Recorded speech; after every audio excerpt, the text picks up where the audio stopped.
mapapansin niyo po, mag-isa lang na naman ako dito kasi naman tong si Mother Tess, mahilig talaga mag-travel. Mami, kumusta dyan sa Japan? O, di ba?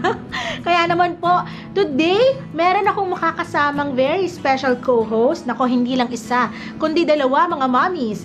Nako, ito po, i-introduce ko na po sila sa inyo. Mga mommies, let's all welcome Mommy Rogel Lumiba. Yeah. Welcome, Mommy Rogel.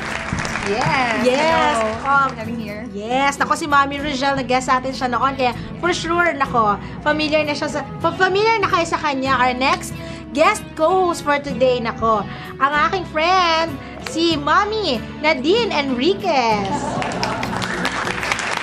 Hello, Mami! Oh, diba?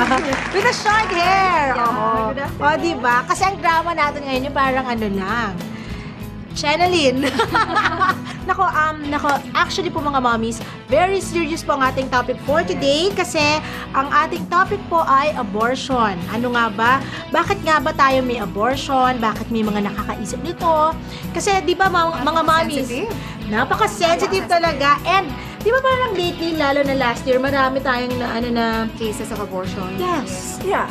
And at the same time, marami yung mga teens na getting pregnant at a very young age. Yes, and nako siguro, lalo na sa mga nanonood ng news, ang dami dyan, ang dami nating cases na nasa news na yung sa eroplano, di ba? Basurahan and all that.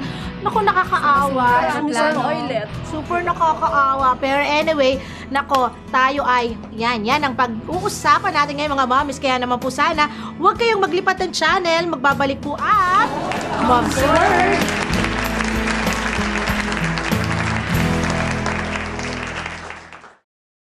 This portion is brought to you by Los Majitos.